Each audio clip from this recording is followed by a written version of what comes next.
복 있는 사람은 악인의 길을 따르지 아니하며 죄인의 길에 서지 아니하며 오만한 자의 자리에 앉지 아니하며 오로지 주님의 율법을 즐거워하며 밤낮으로 율법을 묵상하느니라. 그는 시냇가에 심은 나무가 철가라 열매를 맺으며 그 잎이 시들지 아니하는 같으니 하는 일마다 잘 될 것이다. 그러나 악인은 그렇지 않으니 한낱 바람에 흩날리는 쭉정이와 같다. 그러므로 악인은 심판받을 때에 몸을 가누지 못하며 죄인은 의인의 모임에 참여하지 못한다. 그렇다. 의인의 길은 주님께서 인정하시지만 악인의 길은 말할 것이다. 아멘. 오늘 우리에게 주신 하나님의 말씀입니다.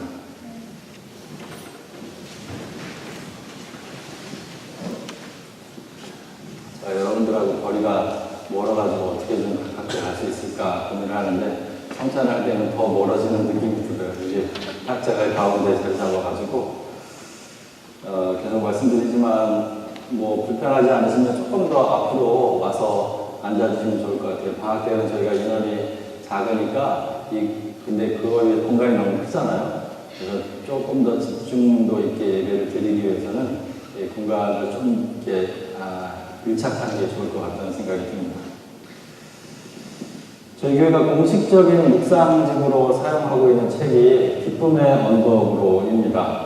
이 묵상집을 따라서 매일매일 말씀 묵상을 하도록 권고를 해왔죠. 저는 여러분들의 묵상을 돕기 위해서 매일 아침 저의 묵상글이나 또 묵상하는 방법에 대한 글들을 계속해서 올려왔습니다. 그리고 아마 이 진도를 잘 따라오신 분들은 좀 눈치채셨을 텐데 제가 매주일마다 한 주간 제가 묵상한 글들을 다시 하나의 설교로 묶어내 왔다는 것을 눈치채셨을 겁니다.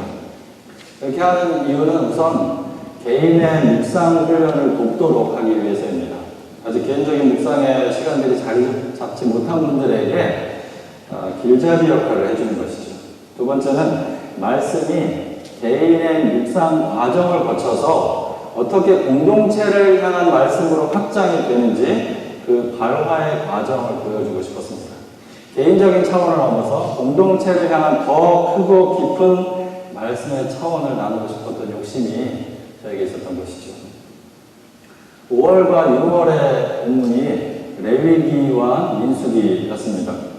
이걸 끌고 오는 것이 저에게는 상당한 부담이었습니다. 이 낯선 두 본문을 힘들어하거나 또 중간에 낙오하는 사람들이 꽤 보였기 때문입니다.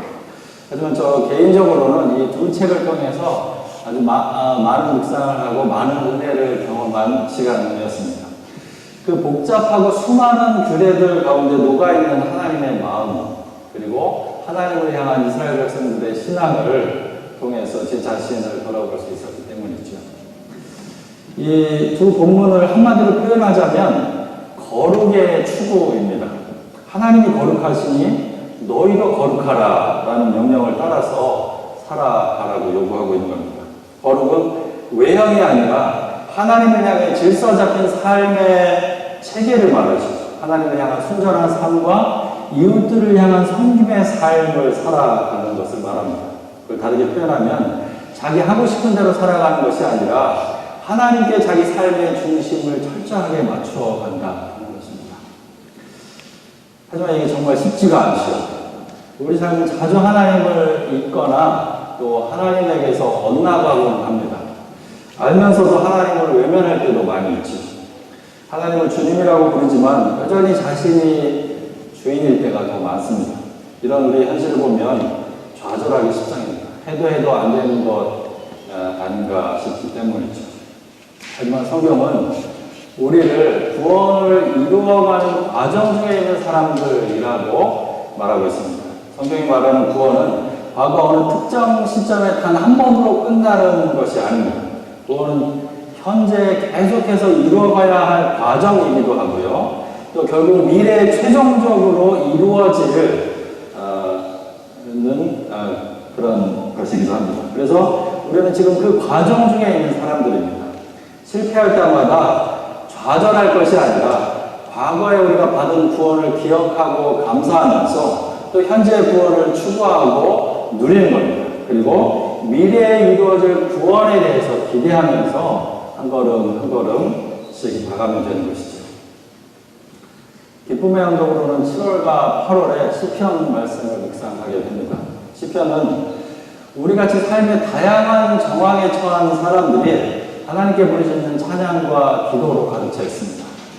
사람들이 하나님께 드린 언어가 다시 사람들을 향한 하나님의 말씀이 된 신비가 이 시편에 담겨 있습니다. 시편을 시작하면서 다시 한번 여러분들에게 권면을 드리고 싶습니다. 아직 말씀 묵상의 시간이 자리 잡히지 않으신 분들, 또 하다가 중간에 포기하신 분들이 계시다면 다시 시작해 보시기를 바랍니다. 시편은 대부분 길지 않은 내용의 기도와 찬양으로 되어 있습니다. 그래서 특별히 배경을 알아야 이해가 되거나 또 난해한 내용들이 별로 없습니다. 그저 느끼는 그대로 읽고 묵상하면 됩니다. 그리고 그 찬양과 기도를 자신의 찬양과 기도로 바꿔보시기 바랍니다. 인간적인 연약함과 어려운 상황 가운데서 절실하게 올렸던 그 기도가 또 그 상황 가운데서 돌보고 인도하신 하나님을 높였던 그 찬양이 여러분들의 기도와 찬양이 되는 것을 경험하게 될 것입니다. 시편 1편은 150편의 시편 가운데서 가장 앞부분에 배치되어 있는 시편입니다. 이 150편의 시편에 대한 일종의 서문 역할을 이 1편이 하고 있다고 할 수 있습니다. 그런 위치에 있는 1편이 가장 먼저 하는 말은 복 있는 사람이 어떤 사람인가에 대한 이야기입니다. 1절과 2절 말씀은 복 있는 사람이 누구인가에 대해서 말하고 있지만 반대로 복 없는 사람은 이 어떤 사람인가에 대해서 말하고 있기도 합니다. 세상의 영화를 위해서 악인의 꾀를 따르고 그래서 죄인의 길을 따라 걷고 오만함이 자기의 모습 그 자체로 굳어져 버린 사람, 그 사람이 복 없는 사람입니다. 악인, 죄인, 교만 이런 말씀을 대할 때면 우리는 나와 상관없는 이야기라고 치부해버리기 십상입니다. 하지만 우리가 그런 유혹 앞에 있지 않아서 그렇지 사람은 누구나 작은 유혹 앞에서도 흔들립니다. 아주 작은 성취에도 자랑하고 싶고 우쭐해지기 쉽습니다. 악인이 따로 있는 게 아니죠. 그래서 누구나 악인이 되지 않도록 죄인의 길에 들어서지 않도록 조심해야 하는 겁니다.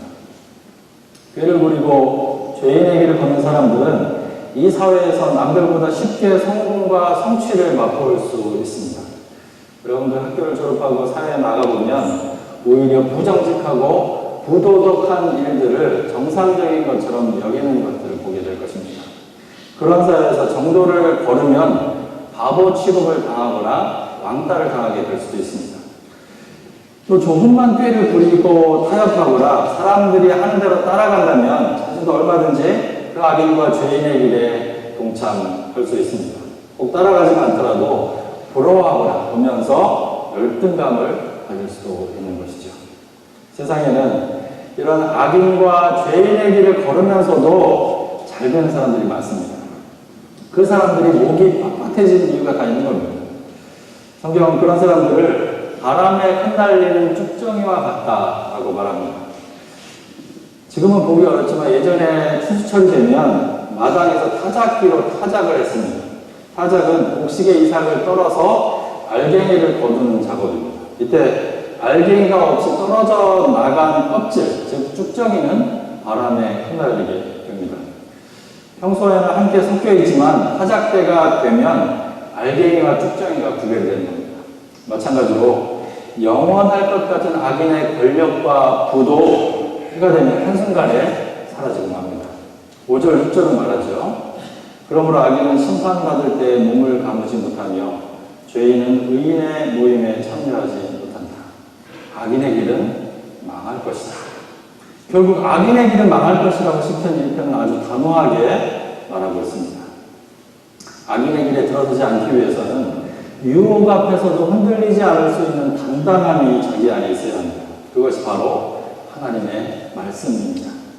우리를 악인의 꾀와 죄인의 길에서 지켜주시는 것이 바로 말씀입니다. 그래서 시인은 율법을 즐거워하고 묵상하는 사람이 복이 있다 말하고 있는 것이죠.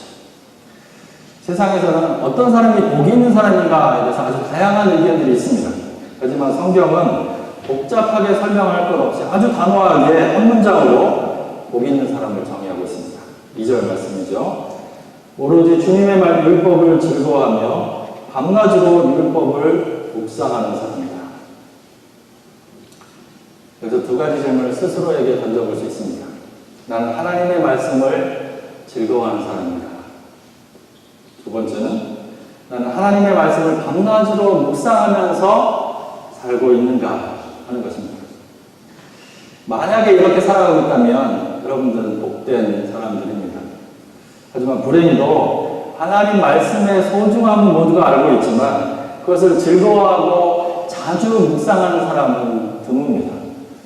교회 바깥의 사람들을 말하는 것이 아니라 교회 안에 교회 다니는 사람들이 그렇다라는 말입니다.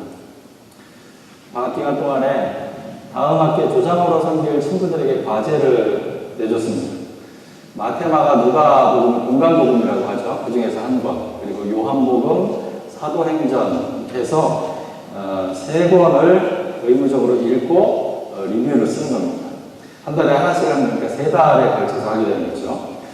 성경을 우선은 읽게 하려는 의도가 있었고요. 또 대부분은 성경을 부분적으로 접하기 때문에 성경의 책 한 권을 전체로 읽어보게 하려는 의도가 있었습니다.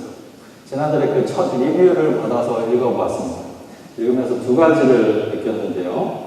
하나는 성경 각 책을 처음부터 끝까지 읽어본 경험들이 많지 않다는 거였습니다.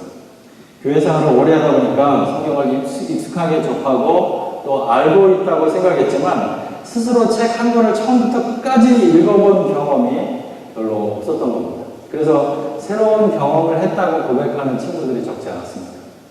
또 하나 느낀 것은 성경이 말하는 그대로 읽는 일이 쉽지 않다는 겁니다. 책 한 권을 처음부터 끝까지 읽어서 이전에 몰랐던 것들을 새롭게 깨달았다고 고백하는 친구들도 있었습니다. 반면에 자신이 성경에 대해서 가지고 있는 선 이해의 바탕을 두고 성경을 읽는 친구들도 적지 않았습니다. 자신이 가지고 있는 렌즈에 비추어서 성경을 읽으니까 읽어도 새로울 게 전혀 없는 겁니다.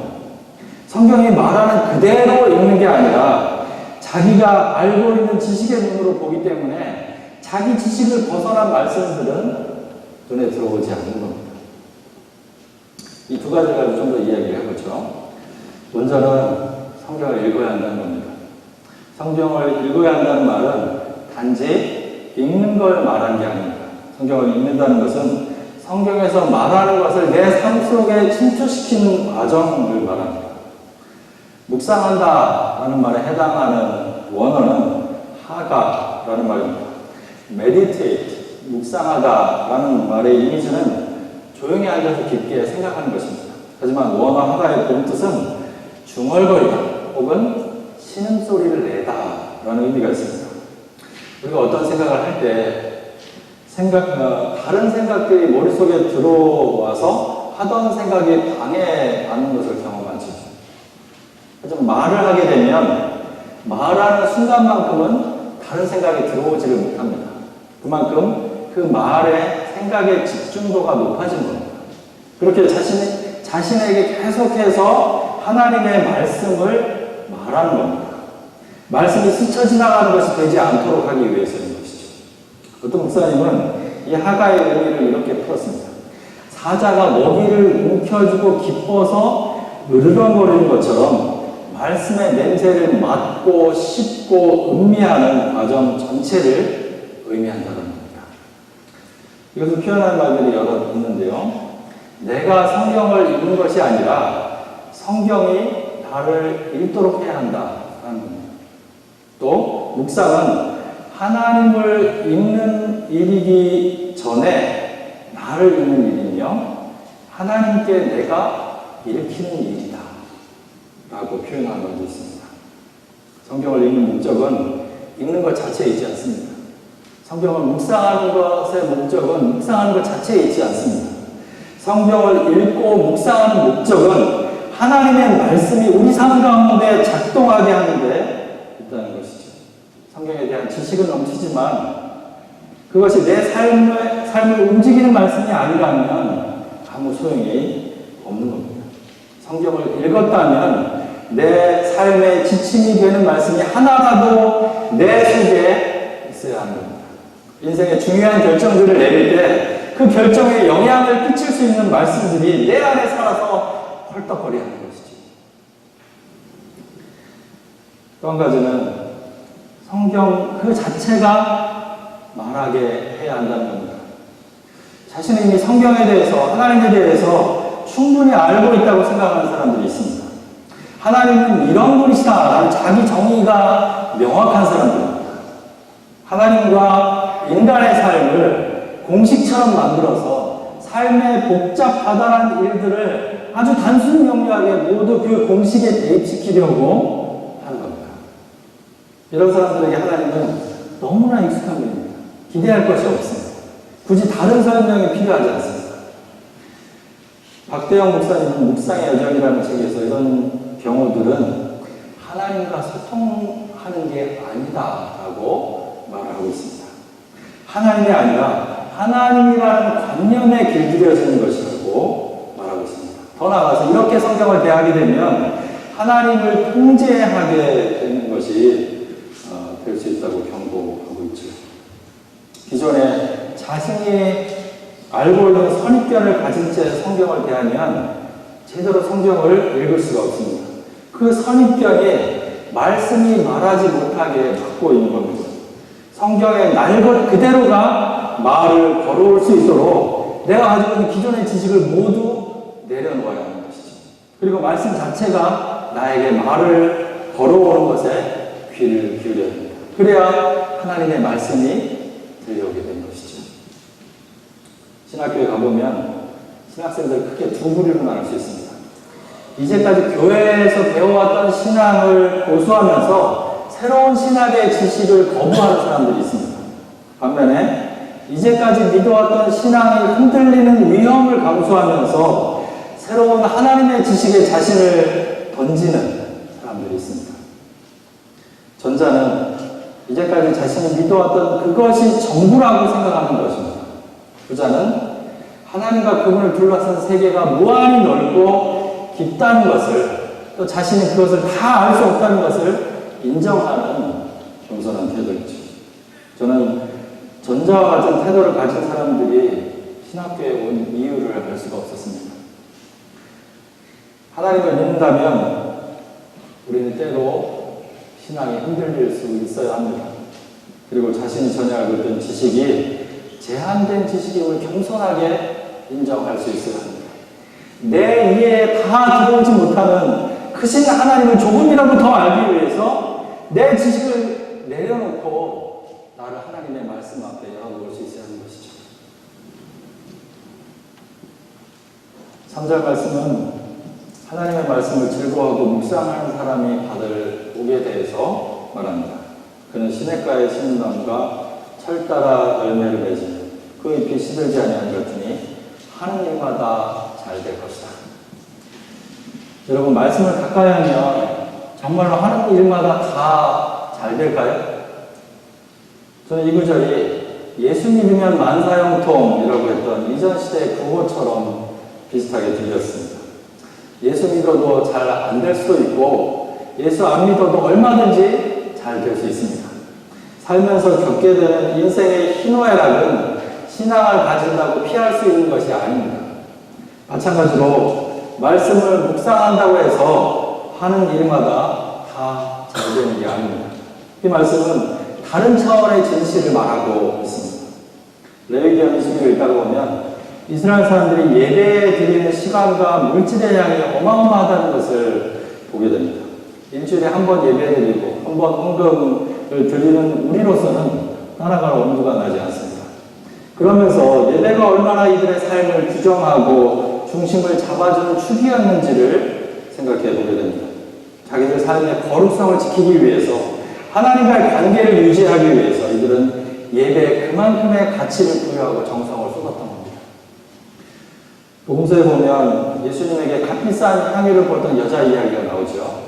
복음이 전파되는 건 어디서든지 그 행위가 기억될 것이라고 예수님께서 말씀하셨던 것입니다.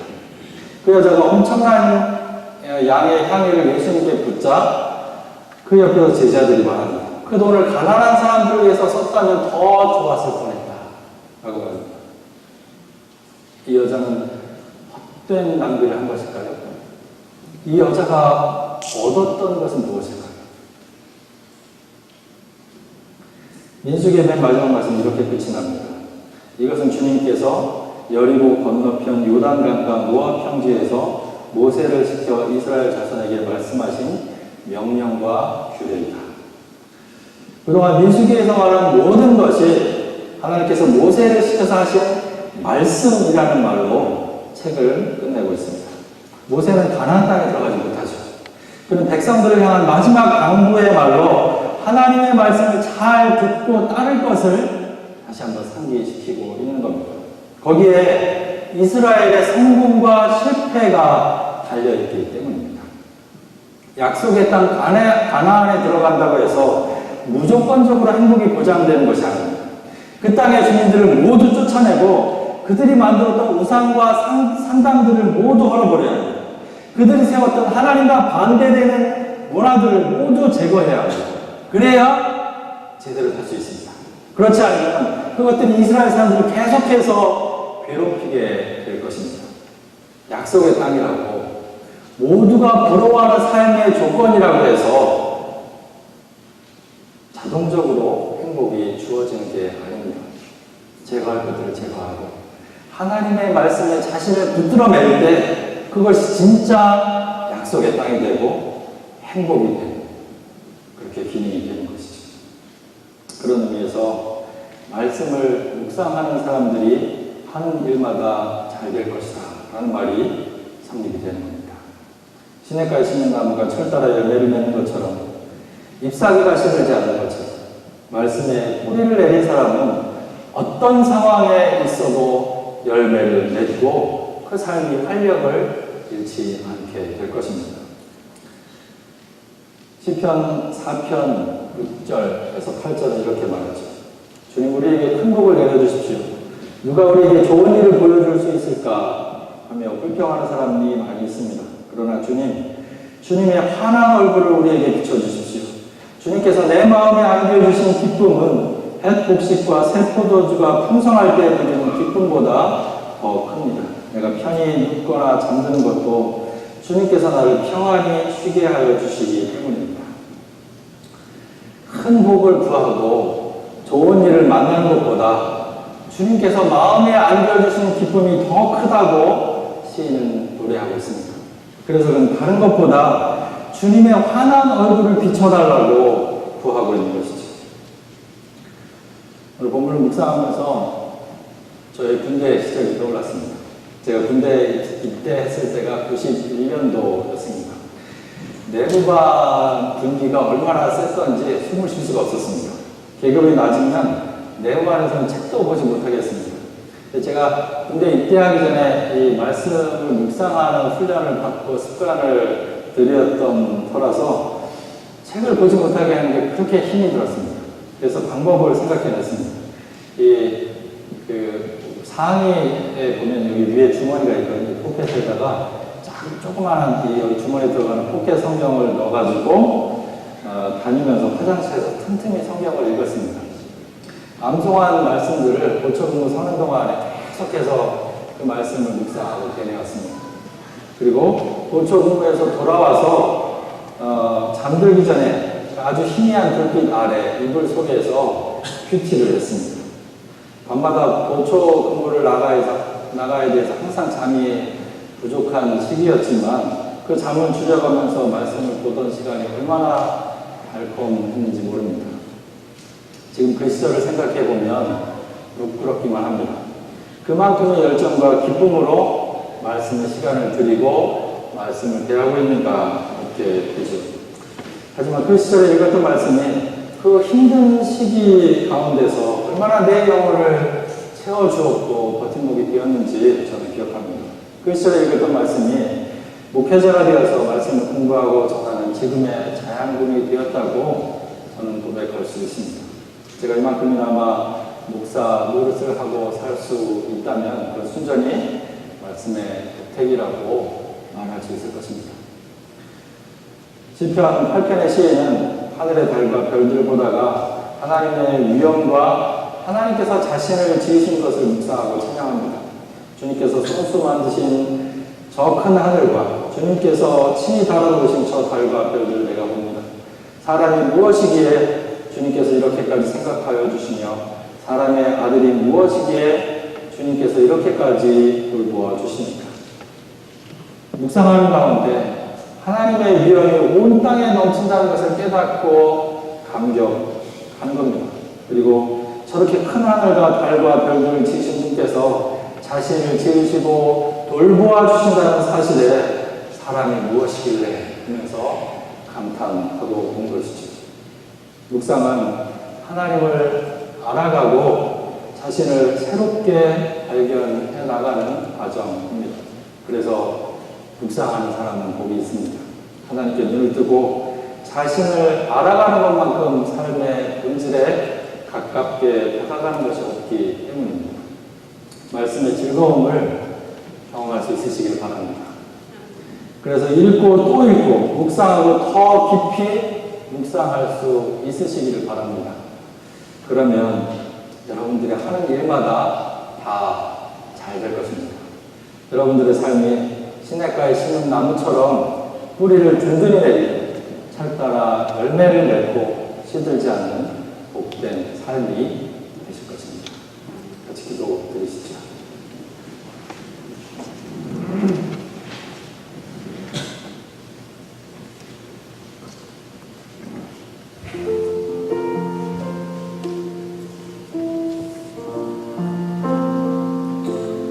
하나님의 말씀을 즐거워하고 계십니까? 하나님의 말씀을 충분히 읽고 묵상하면서 살아가고 계십니까? 말씀을 통해서 나를 읽고 하나님께 읽힐 수 있기를, 그래서 하나님의 위엄에 감탄하면서 그런 하나님께서 우리를 지으시고 여전히 돌보고 계심을 믿고 살아가는 복된 삶이 될 수 있기를 위해서 같이 기도드리겠습니다.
말씀의 귀함을 깨닫게 해 주십시오.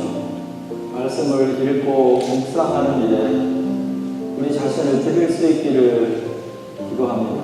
들려오는 말씀을 통해서 우리를 더욱 빚어가시는 하나님의 은총을 누리는 복된 사람들 되게 해주십시오. 주님의 성찬을 나눕니다. 이 시간 오셔서 이 빵과 음료를 성별해 주시옵소서. 주님의 몸과 피를 나눔으로써 주님의 거룩하심을 담고 주님의 희생과 사랑을 담는 저희들 되게 해 주시옵소서. 예수 그리스도 이름으로 기도드렸습니다.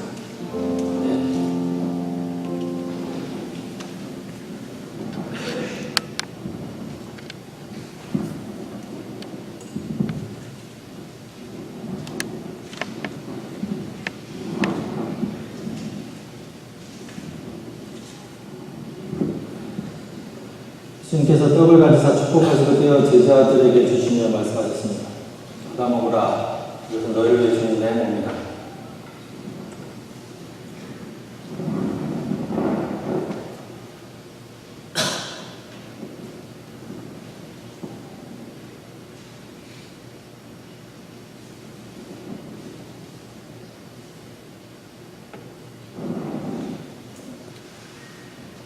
또 잔을 가지사 감사기도 하신 후에 제자들에게 주시며 말씀하셨습니다. 아다마시아 이것은 많은 사람을 위해 흘리는 바 나의 피 곧 언약의 피다.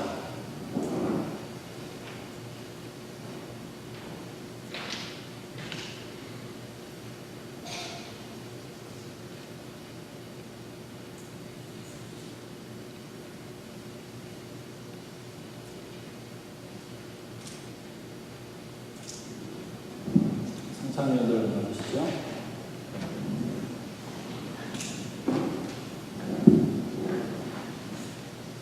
오늘은 오늘 이번 주를 마지막으로 떠나가는 과정 또 우리 좀 더 볼 기회가 남아있지만 정말 성찬을 여러분이랑 나는 마지막 시간인 것 같아서